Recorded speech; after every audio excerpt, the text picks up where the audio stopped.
গোলকগঞ্জৰ গড়েৰহাটৰ 17 নং ৰাষ্ট্ৰীয় ঘাইপথত দুখন বাইকৰ মুখামুখি সংঘৰ্ষ, দুজনৰ মৃত্যু, 3জন গুৰুতৰ আহত। ধুবুৰীৰ গোলকগঞ্জৰ গড়েৰহাটৰ 17 নং ৰাষ্ট্ৰীয় ঘাইপথত সংঘটিত হয় এক ভয়ংকৰ পথ দুৰ্ঘটনা।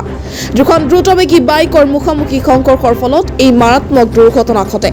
ঘটনাস্থলীতে নিহত হয় দুজন বাইক আৰোহী, আনহাতে গুৰুতৰভাৱে আহত হয় 3জন। এখন বাইক হালাকুৰাৰ পৰা আগমনী অভিমুখে গৈ আছিল আৰু বিপৰীত দিশৰ পৰা আহি থকা আন এখন বাইকৰ সৈতে মুখামুখি সংঘৰ্ষ ঘটে। পথ দুৰ্ঘটনাত নিহত হৈছে অকুল ৰায় আৰু মনীন্দ্ৰ নাথ ৰায়। নিহত অকুল ৰায়ৰ ঘৰ সোণাখুলি প্ৰথম খণ্ডত আৰু মনীন্দ্ৰ ৰায়ৰ ঘৰ সোণাখুলি দ্বিতীয় খণ্ডত অৱস্থিত।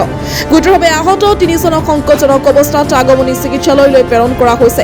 ঘটনাত জড়িত বাইক দুখনৰ নম্বৰ হৈছে AS17L3088 আৰু AS17P1861।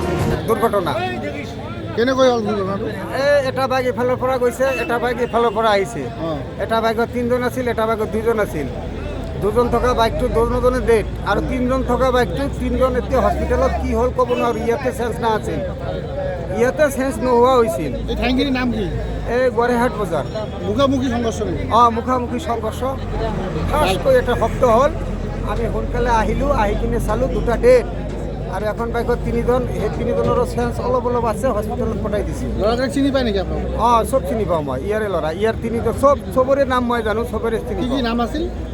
এজনৰ নাম উকুল, এই যে তাপসী পুলিচৰ ভাই। এখনৰ নাম মণি, এই যে গড়েৰহাট এম ই স্কুলৰ চকীদাৰ, ধনিকৰ বেটা। আৰু 3জন আছিল মুছলমান হয়, এজনৰ নাম আবু। ভাই দুটা, এটাৰ নাম মই পাহৰিলোঁ। ডেট কোনে কোনে হৈছে? ডেট হৈছে এতিয়া আমি জনামতে মণি আৰু এই অকুল, তাপসী পুলিচৰ ভাই, আৰু ধনিকৰ বেটা মণি, এই 2জন ডেট। সিহঁতৰ বয়স কিমান হ'ব? মণিৰ বয়স 30 মান হৈছে আৰু অকুলৰ বয়সটো 40, খুব বড়জোৰ 40 হৈছে। সিহঁতৰ ঘৰ ক'ত? ইয়াতে সোণাখুলি পাটটোতে পৰে।